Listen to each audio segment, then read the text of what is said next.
এই মুহূর্তে আছি আমাদের মুন্সিগঞ্জ জেলার মুক্তারপুর ব্রিজের উপরে।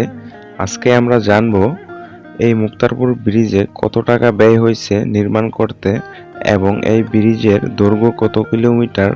তার পাশাপাশি জানব আমাদের মুন্সিগঞ্জ জেলার জনসংখ্যা কত এই 2025 সালে।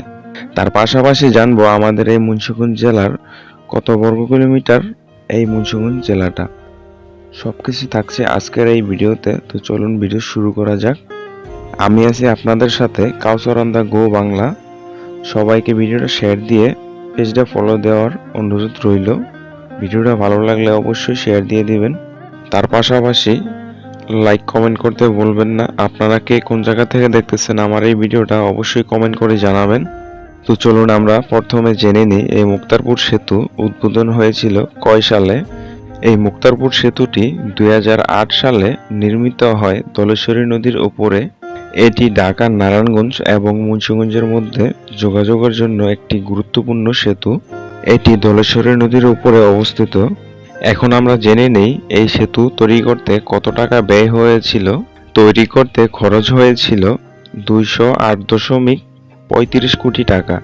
এর মধ্যে বাংলাদেশ সরকারের অর্থায়ন 79.15 কোটি টাকা খরচ হয়েছে। সেতুটির নির্মাণ কাজ শেষ হয়েছিল জানুয়ারির 2008 সালে।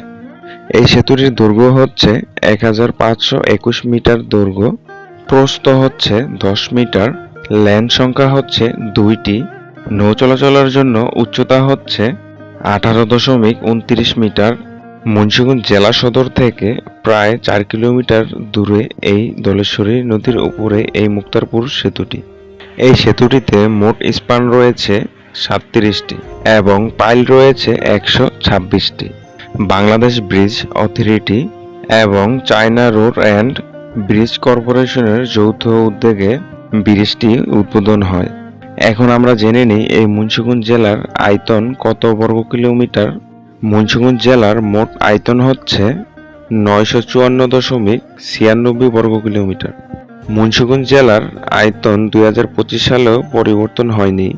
এই মুন্সিগঞ্জ জেলায় মোট উপজেলা রয়েছে 6টি।